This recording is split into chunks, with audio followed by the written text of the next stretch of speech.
गांव के एक कोने में एक पुरानी झोपड़ी में दो बहनें ज्योति और मीरा रहती थीं। उनकी माँ बाप कुछ साल पहले आई महामारी में गुजर गए थे। उनके जाने के बाद दोनों बहनें खुद ही एक दूसरे की सहारा थे। एक दिन अपने ही धुन में झूलती हुई मीरा मंदिर से लौट रही थी। हाथ में पूजा की थाली थी, चेहरे पर वही पुरानी मासूम मुस्कान। अब आई है तू मीरा, सूरज सर पर चढ़ आया और तू फूल चूहिया बनकर घूम रही है मंदिर में। दीदी मैं जल्दी आने वाली थी, लेकिन गौरी काकी की बकरी झाड़ियों में फंस गई थी। निकालने में थोड़ी देर हो गई। तेरा क्या है, तू तो सबकी मदद करती घूमती रहे, चाहे घर में चूल्हा जले या ना जले। दीदी आप गुस्सा क्यों करती हो? माँ कहती थी जो दूसरों के काम आए वही इंसान कहलाता है। माँ अब नहीं है मीरा, और उनके कहे बातों की अब इस दुनिया में कोई मूल्य नहीं रही। अब कोई किसी के लिए कुछ नहीं करता। मीरा चुप हो गई। उसके चेहरे पर हल्की उदासी थी। वो झोपड़ी के कोने में रखे उस लकड़ी के संदूक तक गई जिसमें माँ की यादें अब भी सांस लेती थी। संदूक से निकाला हुआ एक साड़ी मीरा छू के अपनी दीदी से बोली, दीदी जब ये साड़ी माँ पहनती थी ना, तब हमें देखकर मुस्कुराती थी और कहती थी तुम दोनों एक दूसरे का सहारा बनना। मीरा की बात सुनते ही ज्योति का चेहरा नम हो गया और उसकी आंखें पल भर को भीग गई। लेकिन ज्योति अपनी भावनाओं को छुपाते हुए मीरा से बोली, मैं तुझसे सख्त हूँ मीरा, क्योंकि मैं डरती हूँ। अगर तुझे भी एक दिन कुछ हो गया तो मैं अकेले कैसे जीऊंगी? इस दुनिया ने मुझसे सब छीन लिया है। मैं नहीं चाहती तू भी मेरी तरह कमजोर पड़ जाए, इसलिए तुझे मजबूत बना रही हूँ। दीदी आप कमजोर नहीं हो, आप ही तो मेरी ताकत हो। अगर आप मेरा हाथ थामे रखो तो दुनिया की आंधी भी मुझे हिला नहीं सकती। मीरा की बात सुन के ज्योति के चेहरे पर उसके माता पिता के जाने के बाद पहली बार हल्की सी मुस्कान आई। उसी समय गांव की पगडंडी पर 3 परछाइयां उनके झोपड़ी की तरफ बढ़ रही थीं। धर्मपाल, बिमला और उनका बेटा कमल, वह थे बहनों के सगा चाचा चाची। अरे ज्योति कैसी है मेरी बच्ची, तू ठीक तो है ना? बहुत मुश्किल से जिंदगी बीता रहेगे ना भैया भाभी के जाने के बाद। हम ठीक हैं चाचा जी, अब जो है उसी में खुश हैं। तुम्हारे हिस्से की जमीन को हमारे नाम कर देती तो हम तुम दोनों को अपने यहाँ रहने देते। तुम दोनों बहुत खुश रहती हमारे साथ। हाँ माँ तुम सही कह रही हो, इनका घर भी पुराना हो चुका है और अब ये जमीन भी यूं ही पड़ी है और बर्बाद हो रही है।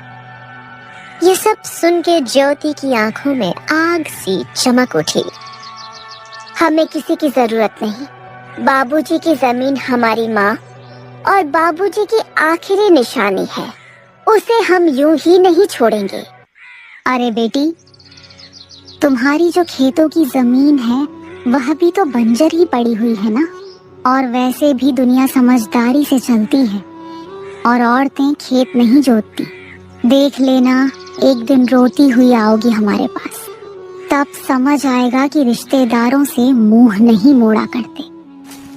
ज्योति को यह सब सुनाकर तीनों वहां से निकल गए। लेकिन मीरा यह सब घर के अंदर से सुन रही थी। यह सुन के उसका चेहरा उतर गया। दीदी क्या सच में हम अकेले पड़ जाएंगे? वो लोग हमारी जमीन लेना चाहते हैं ना? हाँ मीरा, पर जब तक मैं जिंदा हूँ कोई हमारी जमीन छू भी नहीं सकता। तुझे कुछ नहीं होने दूंगी।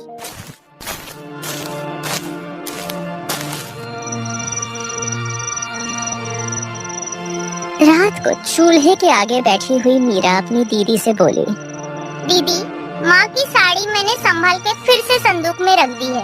और हाँ दीदी, कल भागवत कथा है गांव में, चलोगे ना? मन को थोड़ा शांति मिलेगा सुन के। लोग बातें बनाते हैं मीरा, ताने मारते हैं और सोचते हैं कि हम प्रसाद के लालच में जाते हैं। पर हम तो अच्छे हैं ना, हमने कभी किसी की मदद नहीं लिया है। हमें डर कर नहीं डट कर जीना चाहिए दीदी। नहीं, हम नहीं जाएंगे। भगवान सब में है। तुम यहीं से भगवान को पूजना और मंदिर भी जाना, लेकिन वहाँ जाने की जरूरत नहीं। यही सब बात करके दोनों बहनें जैसे तैसे रात का खाना खा के सोने जाते हैं। रात को जब दोनों सोने जाते हैं, तब दोनों बहनें अपनी मुश्किल भरी जीवन के बारे में एक दूसरे से बात करने लगते हैं। दीदी, माँ बाबूजी के बिना ये रातें और भी डरावनी लगती है। सब कुछ खाली लगता है ना दीदी? हाँ मीरा, पर अब हम माँ बाबूजी दोनों की जिम्मेदारी निभा रहे हैं। हमें हार नहीं माननी। ये जमीन, ये घर, सब कुछ उनका दिया हुआ है। हमें इसे बचाना है किसी भी कीमत पर। यही सब तो माँ बाबूजी की यादें हैं। ज्योति बहुत ही हिम्मती थी। वह तो किसी से मदद भी नहीं लेना चाहती, लेकिन उसे अपनी बहन को लेकर बहुत चिंता होती थी।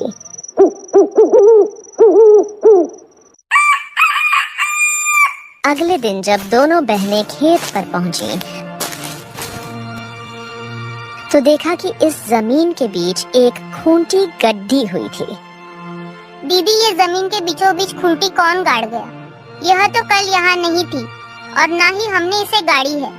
जरूर इसे कोई यहाँ गाड़ गया है। यह जरूर हमारे चाचा चाची का काम होगा, लेकिन यह काम बिना किसी सरकारी आदमी के नहीं होता। इसका मतलब हमारे खेत को यह लोग बांटने की साजिश चला रहे हैं। उसी वक्त दूर से धर्मपाल आता दिखा और उसके साथ विमला और उनका बेटा कमल भी था। तीनों के चेहरे पर अजीब सी मुस्कान थी। अरे बेटियों, घबरा क्यों रही हो? हम तो बस मदद करना चाहते हैं। तुम्हारे माँ बाप के जाने के बाद जमीन की देखभाल जरूरी है।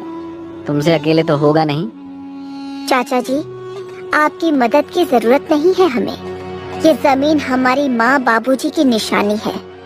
इसे किसी के हवाले नहीं करेंगे। अरे बच्चियों, ऐसे कैसे नहीं दोगे?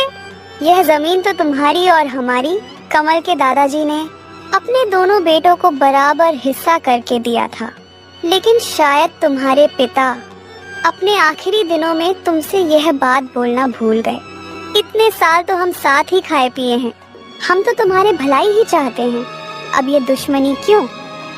दुश्मनी तब शुरू हुई चाची, जब आपने हमें अकेले समझकर हमारी जमीन पर नजर डाली। और चाची, दुश्मनी तो आप लोग हम दोनों से निकाल रही हो। अरे मीरा, इतनी गरज क्यों रही हो? छोटी हो छोटी बनकर रहो। ऐसे बड़ों के बीच मत बोल, समझी? अरे जाओ, कैसे बड़े लोग? जिनकी सोच छोटी होती है, वे उम्र में बड़े होकर भी सम्मान के हकदार नहीं होते। मीरा, तू कुछ मत बोल। और हाँ, अब अगर आप लोग हमारे खेत के पास भी आए तो अच्छा नहीं होगा। हम कमजोर दिखते हैं पर डरते नहीं। धर्मपाल ने सबको चुप कराकर कहा। ठीक है बेटियों, हम कुछ नहीं कहेंगे, लेकिन कानून अपना काम करेगा। जब जमीन के सरकारी कागजात आएंगे तो देख लेना। जब तुम्हारे नाम नहीं निकलेंगे तो खुद समझ जाओगे कि जमीन किसकी है। तीनों वहाँ से चले गए। ज्योति और मीरा कुछ देर तक खामोश खड़ी रही। दीदी, क्या वो सच में कागज बदलवा सकते हैं? कुछ भी कर सकते हैं मीरा। लालच में आदमी अंधा हो जाता है। हमें किसी पर भरोसे नहीं करना चाहिए। अब हमें बहुत संभाल के रहना पड़ेगा।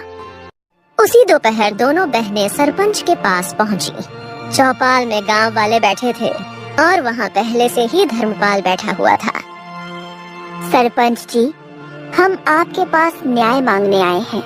हमारे चाचा चाची जमीन हड़पना चाहते हैं और शायद पटवारी से मिलकर फर्जी कागज बनवा रहे हैं। हम अनाथ हैं। इसका मतलब ये नहीं कि हम बेबस हैं। हमें अपनी माँ बाबूजी की जमीन किसी हाल में नहीं देनी। कृपया आप हमारी मदद करें। धर्मपाल जी, अगर ये सच है तो ये गांव की मर्यादा के खिलाफ है। परिवार के नाम पर ठगी करना यहाँ नहीं चलेगा। सरपंच जी, ये लड़कियां हमें बदनाम कर रही हैं। हम तो बस जमीन की चिंता कर रहे हैं। इन दोनों बच्चियों को क्या पता ये जमीन के बारे में। ये जमीन के बाद तो इनके पिता और मैं ही जानते थे। मेरा भाई तो अब इस दुनिया में नहीं रहा, इसीलिए अब मुझे ही तो सब कुछ देखना पड़ेगा। बहनों की आंखों में पहली बार उम्मीद की चमक थी। रात को झोपड़ी में दोनों बहनें आपस में बात करती हैं।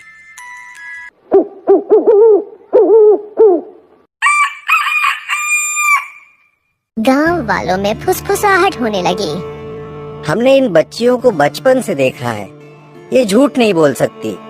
धर्मपाल के मुंह में राम, बगल में छुरी। हम सब समझते हैं इसके बारे में। सरपंच ने इस बात को अगले दिन पंचायत में विस्तार से निकालने की बात की और फैसला अगले दिन देने की बात कही।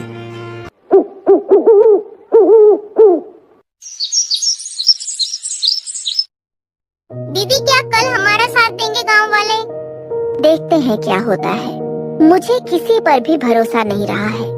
आखिर माँ बाबूजी के जाने के बाद मदद ही कहाँ की किसी ने हमारी। हमें बस भगवान पर भरोसा रखनी होगी। माँ बाबूजी तो नहीं है, पर उनका आशीर्वाद जरूर है हमारे साथ। आप देखना दीदी, हमारे साथ कुछ बुरा नहीं होगा। रात गहरी हो चली थी। दूर कहीं उल्लू की आवाज गूंजी और हवा में कुछ सिसकियां थी, और उन सिसकियों में मीरा की भी सिसकियां शामिल थीं। दोनों बहनों को चिंता की वजह से नींद भी नहीं आ रही थी। दीदी विश्वास ही नहीं होता है ना कि हम अब अकेले हैं। कभी कभी तो ऐसा लगता है कि बाबूजी अचानक आएंगे और मुझे गले लगा लेंगे। हाँ मीरा, मुझे भी उनकी कमी खटकती है, लेकिन तू चिंता मत कर, मैं हूँ ना।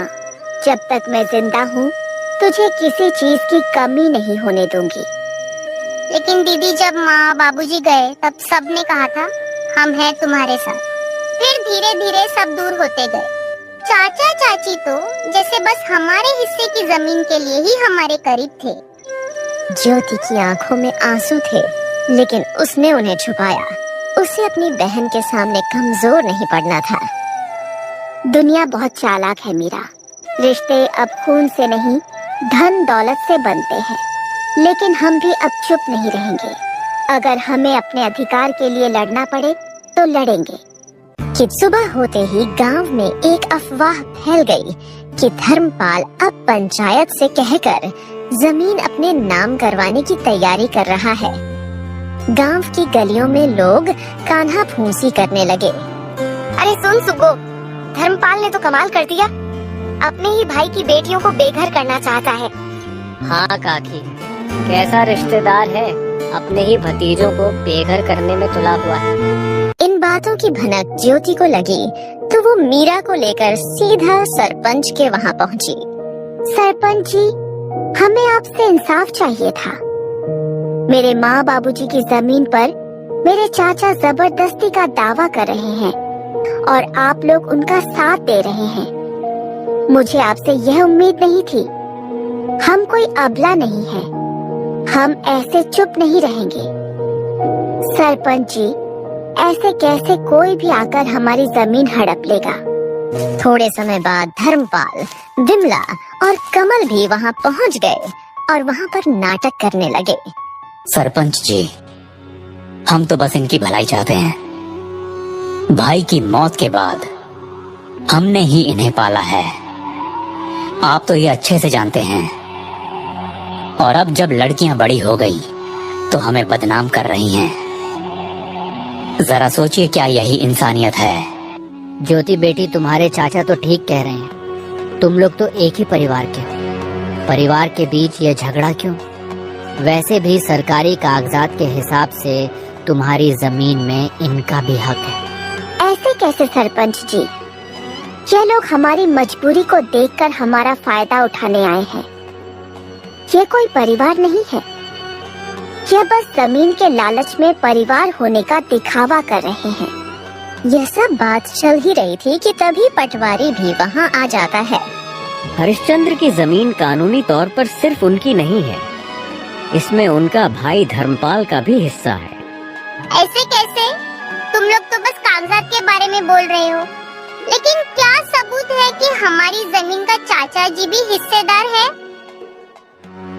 हाँ ज्योति बिटिया, बात तो सही कह रही है। तुम लोग कुछ पुख्ता सबूत भी पेश करो, तब जाके मैं पंचायत बुलाकर सही फैसला ले पाऊंगा। सरपंच के मुंह से यह सुनने के बाद धर्मपाल, बिमला और कमल थोड़ा हताश जैसे नजर आए और वे लोग वहां से निकल गए। अरे पटवारी, तुम किसका इंतजार कर रहे हो? तुमको नहीं जाना उनके पीछे? कितने पैसे खिलाए थे मेरे चाचा ने। ज्योति के ताना सुन के पटवारी शर्म से वहां से निकल जाता है। बिटिया, मुझे गलत मत समझना। मेरे आंखों के सामने जो आया मैंने उसे ही सच मान लिया। इस बार मैं अच्छे से जांच पड़ताल करके एक नतीजे में पहुंचूंगा। आगे से मैं धर्मपाल के बातों में नहीं आऊंगा और वे लोग तुम दोनों के मजबूरी का फायदा उठाना चाहते हैं तो मैं तुम लोगों को न्याय और उन लोगों को कड़ी सजा दूंगा। सरपंच के मुंह से यह सुन के दोनों ने थोड़े राहत की सांस ली और थोड़ा शक, थोड़े खुशी के साथ घर लौटे। रात होते ही दोनों बहनें फिर से चारपाई में बैठ के बात करने लगते हैं। दीदी, आपको क्या लगता है कि हमारी जमीन हमारे पास रहेगी या फिर हमारे कपटी चाचा चाची को मिलेगी? हाँ मीरा, मैं भी वही सोच रही हूँ। उन लोगों का कोई भरोसा नहीं। वे लोग इतने लालची हैं कि हमारे साथ कुछ भी कर सकते हैं।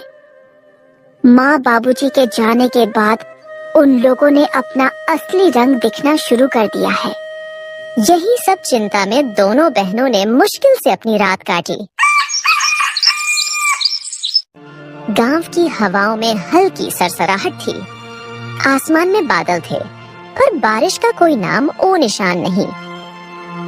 लेकिन ज्योति और मीरा के मन में बहुत कुछ उमड़ रहा था, जैसे भीतर कोई तूफान उठ रहा हो। घर का आंगन सूना था और बहनों के चेहरों पर चिंता की लकीरें साफ झलक रही थी। दीदी, आज खेत चले क्या? वो जो पिछली बार की सब्जियां बची थी, कहीं किसी जानवर ने नुकसान तो नहीं कर दिया होगा? कभी कभी किसी की गाय बकरी आ जाती है और पूरा नुकसान कर देती है। हाँ मीरा, चलो, खेत को देखने से मन भी हल्का हो जाता है। और बाकी बची हुई सब्जियां बेचने के लायक हो गई कि नहीं साथ में देख लेंगे। लेकिन मुझे एक बात को लेके चिंता है। गाय बकरी का तो पता नहीं, बस कोई इंसान हमारे खेत को नुकसान न पहुंचाए। वैसे भी हमारे अपने ही हमारे जमीन पर बुरी नजर डाले हुए हैं। दोनों बहनें खेत की ओर चल पड़ी। रास्ते में पेड़ों की छाव थी और चिड़िया की सहल पहल। जैसे ही दोनों खेत के पास पहुंची, मीरा ने दूर से किसी की परछाई देखी। दीदी, वह देखो, वह कमल ही है ना? कमल उनके सामने खड़ा हो गया, आंखों में गुस्सा, चेहरे पर घमंड। वो वहीं दोनों बहनों का रास्ता रोककर उनसे बात करने लगा। बहुत घमंड आ गया है तुम दोनों में। पहले जब हम साथ में रहते थे तब तुम दोनों बहुत मासूम बनने का नाटक कर रहे थे और तो और जुबान भी नहीं खोलते थे। लेकिन अब जैसे गांव की मालकिन बन गई हो तुम लोग। कमल भैया, हमने किसी से कुछ छीना नहीं है, बस जो हमारा हक था वही लिया है। हम आज भी किसी से बैर नहीं रखते और ना ही पहले किसी से मेहरबानी ली थे। तुम लोगों को लगता है कि इतनी आसानी से सब कुछ ले लोगी। ये सब मेरे बाबा की जमीन है। पहले तो प्यार से हमारे साथ रहने को बोल रहे थे तुम लोगों से, लेकिन अब देखना, एक एक चीज छीन लूंगा तुमसे। तुम दोनों को ऐसा सबक सिखाऊंगा कि जिंदगी भर याद रहेगा। मीरा कमल की धमकी से थोड़ा डर गई और डरते हुए ज्योति से बोली, दीदी, इसने फिर धमकी दी है। आप कुछ बोलो ना, ऐसे कैसे? यह हमसे सब कुछ छीन लेगा। बहुत हो गया मीरा, कोई जरूरत नहीं इसके साथ झगड़ा करने की। मैं भी देखती हूँ कौन हमसे क्या छीन लेता है।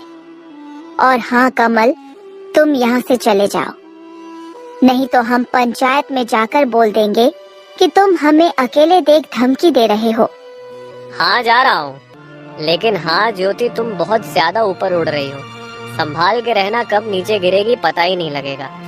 ऐसे ही कमल दोनों को धमकी देकर वहाँ से चला जाता है। कमल की धमकी भरी बातें सुन के दोनों थोड़े मायूस हो जाती हैं। ज्योति जो अपने बहन के सामने हिम्मत से खड़ी हुई थी, उसके मन में भी डर था। वो मन ही मन कमल की बातों को लेकर बहुत चिंतित थी। कुछ समय के बाद दोनों बहनें घर लौटकर दोनों बहनें चिंता में डूबे हुए थे। रोज की धमकी और षड्यंत्र ने दोनों के जीवन में बहुत सारे चिंता और दुख ला दिया था। दीदी, ये लोग हमारे पीछे क्यों पड़े हुए हैं? हमने किसी का क्या बिगाड़ा है? हमारे चाचा के पास तो सब कुछ है। वो लोग हमसे अच्छी जिंदगी जी रहे हैं, फिर भी वे लोग हमारा जमीन हड़पना चाहते हैं। इंसान की लालच कभी खत्म नहीं होती मीरा। भले ही इंसान के पास सब कुछ हो, फिर भी इंसान और चाह के लालच में या तो दूसरे का नुकसान करते हैं या फिर अपनों का ही नुकसान करते हैं। हम तो इनके खिलाफ कोई बड़ी कदम भी नहीं रख सकते। उनके कर्मों का फल उन्हें भगवान जरूर देंगे।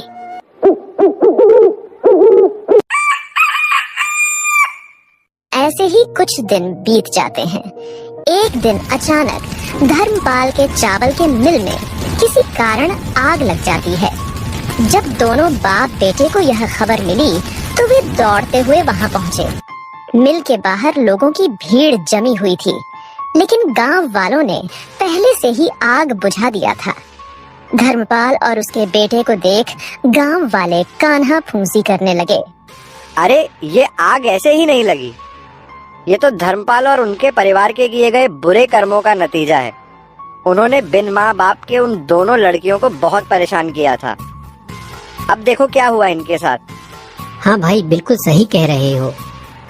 मैं भी वही सोच रहा था। भगवान बुरे कर्मों का सजा इंसानों को जरूर देता है। भगवान के घर देर है लेकिन अंधेर नहीं। गांव वालों की बात सुन के दोनों बाप बेटे गंभीर चिंता में चले गए। ज्योति और मीरा के प्रति उनका जो व्यवहार था वो सोच के धर्मपाल को बुरा लगने लगा। तभी दूसरे गांव का एक जमींदार आया जिसके साथ धर्मपाल यह चावल के मिल का व्यापार करता था। अरे ओ धर्मपाल, मिल में तो आग लग गई, मेरे पैसे तो सारे डूब गए। तेरे भरोसे मैंने तेरे जमीन में मिल खुलवाकर व्यापार किया था, अब तो मेरे नुकसान का भरपाई तुझे ही करनी होगी। सेठ जी, पता नहीं ये हादसा कैसे और क्यों हुआ, लेकिन आप निश्चिंत रहें, मैं कुछ ना कुछ करूंगा। आप मुझे थोड़े मोहल्लत दे दो बस। अरे कैसी मोहलत, तेरे साथ व्यापार किया वही तेरे लिए बहुत मदद हो गई। अब मैं तेरे लिए कुछ नहीं करूंगा, मुझे मेरे पैसे वापस कर और उसके बाद तू अपने रास्ते और मैं अपने रास्ते। सेठ जी, आप ऐसा मत कीजिए, इस मुसीबत के घड़ी पे आप यूं मुंह मत फेरिए। मैं कुछ भी नहीं जानता, मुझे बस मेरे पैसे चाहिए। बहुत मदद कर चुका तुम लोगों की। तुम जैसे लोगों के साथ मैंने व्यापार किया वही बहुत बड़ी बात है तुम लोगों के लिए। कुछ भी करना परे करो, बस मुझे पैसे दे दो। ठीक है, फिर आप मेरे इस जमीन को ले लीजिए। इस जमीन से तो आपका थोड़े से कर्ज चूकता हो जाएगा ना। अगर हो जाए तो मैं आपको कल जमीन के कागजात भेज दूंगा और बाकी के पैसे मैं नहीं दूंगा, क्योंकि आप भी मेरे इस चावल के मिल का हिस्सेदार थे और आपने इससे मुझसे ज्यादा मुनाफा कमाया है। अब इसका पूरा नुकसान मैं अकेला क्यों झेलूं? ऐसा है क्या?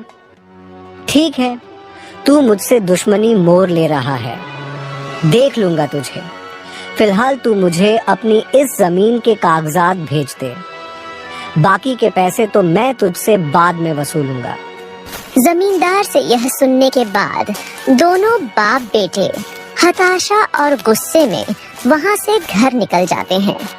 घर जाकर धर्मपाल अपनी पत्नी से आज के दुखद हादसे के बारे में दुखी मन से बताता है। अरे भाग्यवान, हमारे साथ ये क्या हो गया? हम तो पल भर में बर्बाद हो गए। पूरा कारोबार, जमीन, सब कुछ छीन गया। अब तो बस ये घर ही बचा हुआ है। मुझे पता है ये सब भगवान हमारे बुरे कर्मों का फल दिया है हमको। ये जी, आप ऐसे मायूस मत हो, कुछ रास्ता होगा। हम ऐसे कैसे बर्बाद हो गए? और हाँ, आप तो वो दूसरे गांव के जमींदार के साथ व्यापार करते थे ना, उनसे मदद मांगिए ना, वो तो कुछ मदद कर देगा। अरे कैसी मदद माँ, वो आदमी मदद करेगा? अरे मदद छोड़ो, उसने हमारे चावल के मिल के जमीन को भी हड़प लिया। अरे ये क्या कह रहा है तू? अगर किसी से मदद नहीं मिला तो हम क्या करेंगे इस मुसीबत के घड़ी में? छोड़ो भाग्यवान, जो हुआ है वह सब अपने ही बुरे कर्मों का नतीजा है। तुम खुद ही सोचो, हमने मेरी दोनों भतीजियों को कितना दुख दिया है, उसी का पाप लगा है हमें। हाँ माँ, बाबूजी बिल्कुल सही कह रहे हैं। हमने पाप किया है, हमें अब इसी दुनिया में पापों का फल भुगतना पड़ेगा।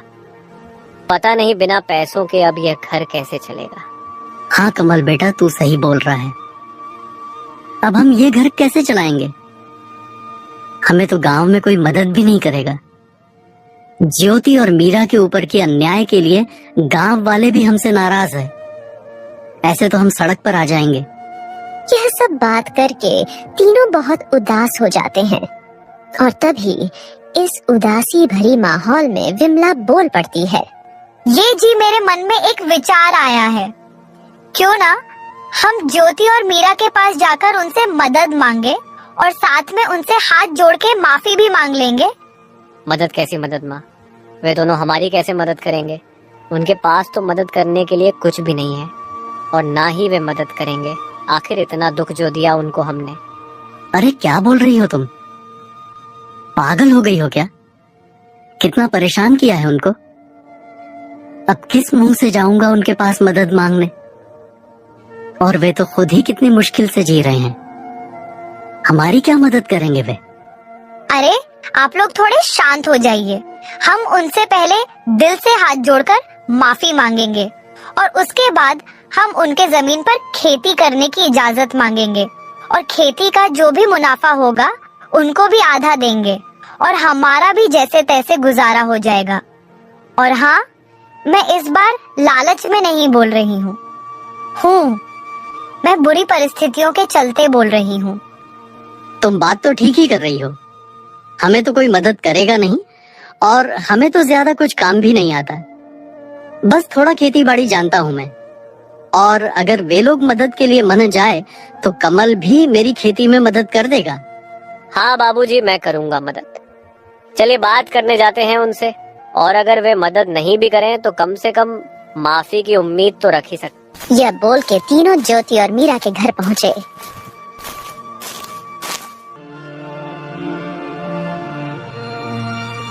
चाचा जी, आप लोग अब यहाँ क्या लेने आए हो? ज्योति बेटी, हमारा चावल के मिल पे आग लग गई है, हम तो पूरा बर्बाद हो गए। हाँ, मुझे पता चला आपके बारे में और मुझे इस बात का खेद है, लेकिन आप हमारे पास क्यों आए हो? क्या आपको लगता है कि आग हमने लगाया है? नहीं ज्योति, तू हमें गलत समझ रही है। हम तो तुम दोनों से माफी और मदद की आस ले आए हैं। मदद? कैसी मदद चाची? क्या मदद चाहिए आपको? हम तो खुद ही जैसे तैसे जी रहे हैं और आप किस हक से मदद मांग रहे हो? हम हैं ही कौन आप लोगों के? बिमला ने गिड़गिड़ाते हुए ज्योति और मीरा को सब कुछ बताया और यह सब बात होते समय धर्मपाल और कमल शर्मा से अपनी सिर झुका लिया था। मीरा बिमला की बात सुन के बोली, हम मदद करेंगे चाची, जो हुआ सो हुआ। आखिर आप लोग हमारी चाचा चाची हैं, हम आपके साथ हैं। क्या बोल रही तू मीरा? पागल हो गई है क्या? भूल गई कितना दुख दिया है इन लोगों ने हमें, और हमारे बुरे समय में यह लोग कहाँ थे? अब क्यों मदद करेंगे हम इनकी? ऐसे मत बोलो दीदी, आज माँ बाबूजी होते तो वे भी इन मुसीबत में इनकी मदद करते। और माँ बाबूजी कहा करते थे कि माफी बहुत बड़ी जीत है और माफ करने वाला ही असली विजेता है। फिर भी मीरा, मैं इन लोगों की करतूत नहीं भूलूंगी। मैं मदद करने के लिए तैयार नहीं हूँ। दीदी, आपको मेरी कसम, कृपया आप उनकी मदद कर दीजिए और वैसे भी इनको हमारे जमीन पर खेती करने देंगे तो हमारी भी बहुत मदद होगी और हम आगे से हंसी खुशी एक साथ रह पाएंगे। मान जाओ ना दीदी, मुझे माँ बाबूजी की कमी बहुत खलती है। इनके साथ होने से मुझे अच्छा लगेगा। ज्योति मीरा का मासूम चेहरा देख उसके खातिर मान जाती है और धर्मपाल, विमला और कमल ने भी हाथ जोड़कर दोनों से माफी मांगते हैं और वादा करते हैं कि आगे से कभी भी उनका बुरा नहीं सोचेंगे।